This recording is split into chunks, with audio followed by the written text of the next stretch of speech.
am Dr. Jignesh Kothari, Professor in the Department of Cardiothoracic and Vascular Surgery in UN Mehta Institute of Cardiology and Research Center.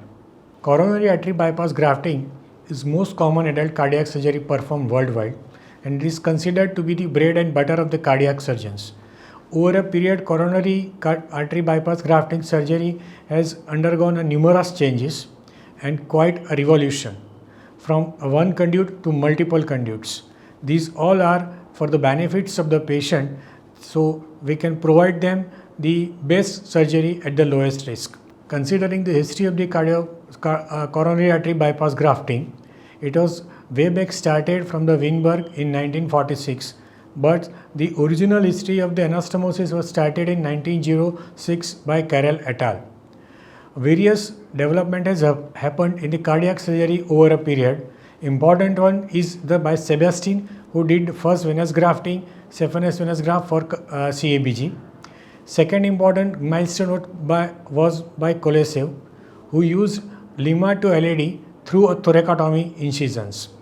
From 1968 onwards, Favloro et al. Have established the conventional cardiopulmonary bypass, which is still a gold standard till date, in which he has used Lima to LAD and venous graft to the other vessels. Important thing regarding the coronary artery bypass grafting is the various conduits which are required to bypass the block and provide blood to the heart. Right and left internal mammary artery is the most commonly used conduits. Radial artery, saphenous vein and gastroepiploic arteries. These are the other conduits, out of which Lima is most important because it is used to anastomose the LAD, and next is the saphenous vein, because till now Lima to LAD and saphenous vein to other graft is a gold standard for cardiac surgery. The combinations, as I mentioned, there are various combinations which can be used in the CABG surgery. Lima, Rima, either pedicled or a skeletonized. They can be used as a Y graft. Radial artery can be used as a Y graft or an individual, or right internal mammary artery can be used as a pedicle graft or as an individual graft. Next important thing is how to harvest the Lima. So Lima is harvested after the sternotomy. A specific retractor called the Fowler retractor is applied, and with the cautery or the harmonic scalpel we harvest the Lima. The consideration here we give is to preserve the branches of the Lima as far as possible, and we clip the branches as near as possible to the artery so that the collateral circulation is preserved and sternal dehiscence chances are less. And as far as possible, we should keep our cautery and scalpel away from the left internal mammary artery. This is how it is to be harvested in a pedicled form, where Lima and both the veins along with the pedicle is harvested. In this slide, saphenous vein is being harvested from anterior medial malleolus. The small multiple incisions are kept, side branches are being clipped and ligated, and we should not touch the vein so that the mucosal injury can be avoided. Second important development in this field is endoscopic vein harvested, where an endoscope is interested near the right knee on the medial aspect, and CO2 is used to inflate the tissues. Vein is harvested under the vision through the endoscope. All side branches are clipped and ligated. Same can be used to harvest even the distal part from the anterior medial malleolus. Second, another important conduit is the radial artery. Radial artery is harvested from the forearm. Usually a non-dominant hand is used. The incision is kept from the cubital fossa to the along the course of the radial artery up to the wrist joint. All these side branches are here clipped. They should not be cauterized, and radial artery is most prone to the spasm. So the using of the cautery should be minimal all throughout the harvesting of the radial artery. Preparation of Lima and its anastomosis is next important step. Once we harvest the Lima from the thoracic fascia, the distal end of the Lima is clipped and the Lima is cut. The surrounding fascia of the lemma is removed, and as shown in the figure, the lemma is prepared and beveled for the anastomosis with the left anterior descending artery. There is an end-to-side anastomosis of lemma and coronary artery is done, usually left anterior descending artery. Few sutures are taken with the 70 or 80 Prolene from the heel and heel is established. When we take few sutures, 3 or 4 sutures, we take down the lemma to the LAD, and rest of the anastomosis is performed once the lemma is attached to LAD. This can be a preferential suturing from inside or outside the artery, but usually as the LAD is a small vessel, we prefer all the sutures in the LAD should be from inside out, and from lemma it should be from outside inside. This is how it looks once the anastomosis is completed. So distal anastomosis is most important thing in a technical consideration of the entire CABG, because on this quality of the distal anastomosis, the blood supply depends, and the purpose of CABG is particularly served by the proper distal anastomosis, because it will supply the blood distal to the obstruction. So any technical problem with the distal anastomosis will hamper the long-term results of the CABG. So distal anastomosis, regularly suture bites, regularity in the stitching capacity, and optimizing the wall tension. These are the important steps for the distal anastomosis. Second important anastomosis is for the vein to the arteries. Similarly, as we have shown in the lemma to LAD anastomosis, veins are also established from end to side anastomosis, and we have to first do anastomosis at the heel site, and then with the 70 sutures we anastomosis vein to the arteries. Similarly, arteries are small, so we prefer in the artery inside outside sutures, and for the vein it is outside inside suture. Another use of the vein, apart from the distal anastomosis, when there is a shortage of conduit or when there are multiple arteries or territories to be sutured simultaneously, we can use sequential anastomosis of the vein. So first we establish side to side anastomosis of the vein with the RT, and on the distal end of the vein is used to anastomose with the another target vessel. This is how it looks, end to side anastomosis of the one vessel and distal anastomosis to the another vessel. For side to side anastomosis, we have to keep in mind that the lie of the vein should remain parallel to the artery to which we are anastomosing.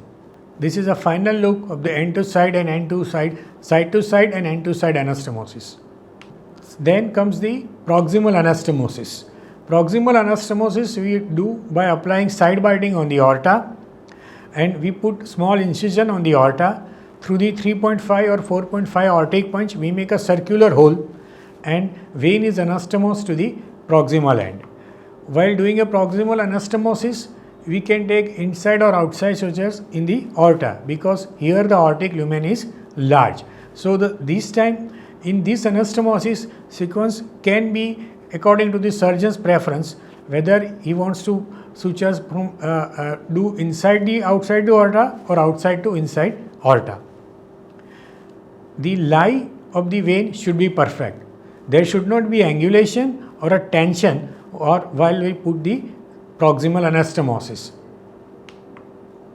This is how it looks like once the anastomosis is completed.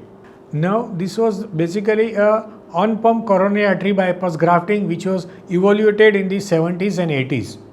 But from 80s onwards and 90s, the concept of less invasive cardiac surgery has evolved. So if we can avoid sternotomy and cardiopulmonary bypass, we could avoid the invasion.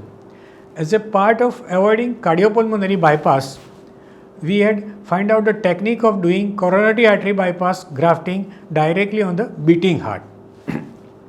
There were 3 issues for that: how to stabilize the heart, how to control the bleeding, and how to position of the graft. With the technical advancement of all 3 things, we were able to position the heart. We had a complete bloodless field with the myocardial protection, and we were able to stabilize the area which we wanted to graft it.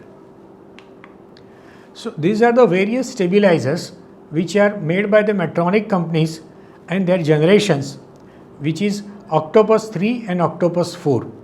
It has got 8 holes, so it is an octopus. We apply it to the heart, and with the suction it stabilizes the heart. The heart means the area or the vessels which we want to graft. Now this is the most important part of the surgery is the shunts. These are the plastic shunts made up of a small soft plastic which is not irritating or traumatic to the intima of the vessels. Once we put an incision in the artery, we put a shunt across the artery as I have shown in the figure. This will provide a bloodless field. At the same time, it will provide a blood supply to the distal part. So the myocardial protection is done and bloodless field is also achieved. If we apply snare on both the side of the vessels, it will produce ischemia and it will traumatize the intima. Once we put the shunt, we make a blow over the artery. So even a residual small blood can be avoided and anastomosis can be performed. And this is how we position the heart. We take multiple sutures in the pericardium. The posterior sutures we take near the IVC-RA junction. Another suture we take near the pulmonary veins, and the rest of the sutures we take over the pericardium, so that we can position the heart. Then we can stabilize the heart in all surfaces, anterior, posterior and lateral surface. So all territories can be grafted by stabilizing the heart with the octopus, putting the shunt which will provide the bloodless field and myocardial protection, and positioning the heart will maintain the blood pressure and hemodynamics. Now this conventionally we were using the LAD and vein for the grafting. Over a period we have found that there are some arteries which can also be used, because over a long period vein gets fibrous and thicken, so the graft is blocked. So the concept of arterial graft has evolved. So there are multiple arterial grafts which we can use, out of which right internal mammary artery and radial artery is most commonly and most widely used over entire world. This harvesting of the artery is most important thing, and there are 3-4 types of, mainly 5 types of arterial graft we can use. Either it is a skeletonized, in which we remove the artery with the surrounding tissue, semi-skeletonized, pedicle graft, which is most commonly used graft worldwide, in which we surrounding arterial, vein and tissue, everything is removed en masse, and this is most important for internal thoracic artery as well as for right internal thoracic artery. And another is an arterial free graft, because we free the graft from the origin and insertion, and then we use it directly as a vein to anastomose the arteries. So using the second artery as a graft, there are Y and T graft we make. Out of all these things, important thing is that lemma should be always anastomosed to the LAD, and from this lemma we anastomose on the end to side as an anastomosis, either a radial artery or a right internal thoracic artery, and these can be used as again anastomose to the OM territory or the right sided territory. So there are various strategies of the total arterial replacement, in which, as I already mentioned, that the prerequisite is lemma to LAD. That is universally accepted and scientifically proven things, that we must use lemma to LAD graft. Rest of the graft of the all vessels, either a radial artery or the right internal thoracic artery, can be used to graft OM territory or the PDA territory. But that depends upon the surgeon's preference and his comfort. There is no consensus, or there is no rule, or there is no proof that which artery is better on which territory and how it can be used. So this is an example of internal thoracic artery, right internal thoracic artery and radial artery being used to graft the various vessels. Now this is an important anastomosis because this is most conventionally used, acceptable and technically reproducible thing where Lima to LAD is used, right internal artery used as a free graft. It is once proximal end is attached to the internal memory artery and rest of the anastomosis are side to side or end to side is done. The important question here is how the Lima is able to supply entire heart or all territories of the heart. With the experiment, it has been proved that the Lima gets remodeled and it has a capacity to supply all the requirements of the heart and even during the exercise, not only even the resting.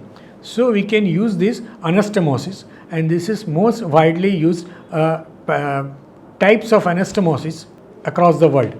These are the various combinations I have mentioned. So our radial artery and internal thoracic artery can be used in combination with the left anterior descending artery. Here, this is also one of the common variety where Lima to LAD is used. Radial artery is used as a side conduit to make a Y or T for left side grafting of ramus and OM territory, and right internal memory artery is used to anastomose with the right sided posterior descending artery. Same way, these are the various combinations as I have mentioned. Another important procedure in this is coronary endarterectomy.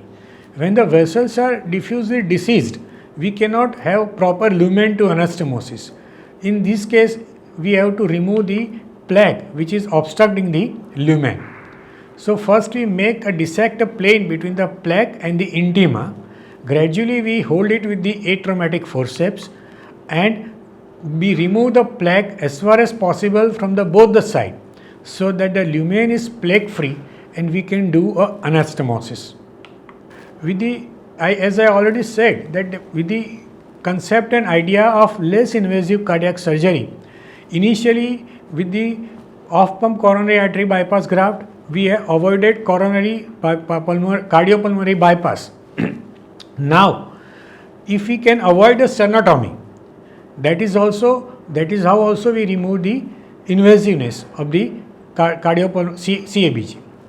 So, minimally invasive direct coronary artery bypass grafting has evolved in recent years. There are some anatomical, physiological and surgical consideration for that. First is chest anatomy should provide exposure results. There should be non-atherosclerotic femoral arteries because in emergency we may have to go on cardiopulmonary bypass.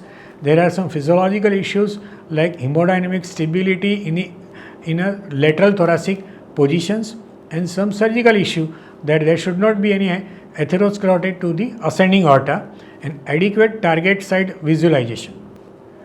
So we put is a left lateral position. Left arm is elevated over the head using a cross arm support with the protection pad secured to the right side of the operating table.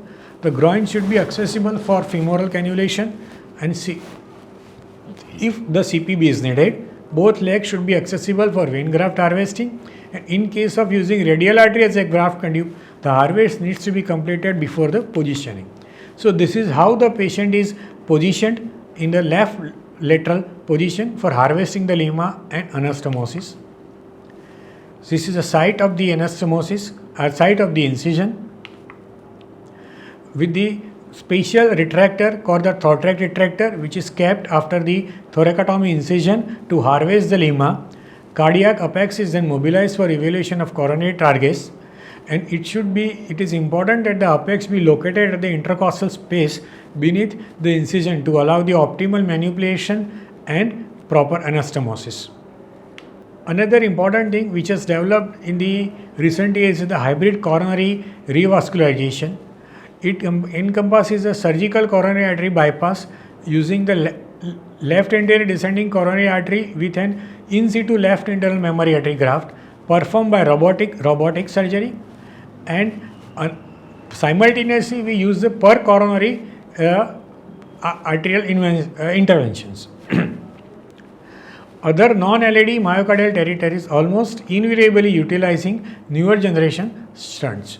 So these are most important indication is the high grade lesions in LAD, plus lesion is amenable to PCI in other vessels, and lack of acceptable conduits, and reoperative coronary artery bypass grafting. Contraindications are concomitant valvular disease, intramyocardial LAD, and a severe pulmonary disease, as well as subclavian artery stenosis. This hybrid revascularization is not commonly or routinely performed in every center. So robotic midcap is basically used if they for isolated LAD disease, for multivessel coronary artery disease, and for single vessel LAD or single vessel LAD with multivessel disease where PCI can be done. Now this is very important, post-operative medical optimization, because whatever the technical work we have done so far is depending upon this care of these or various steps, so that only the technically what we have performed, it lasts for a longer time and it is beneficial for the patient. So dual antiplates, beta blocker, control of blood pressure and cholesterol, maintenance of blood sugar level and keeping HbA1c less than 7%, antihypertensive drugs, and along with that, modification of the lifestyle is most important, like regular exercise, weight reduction, and avoiding of smoking. Thank you.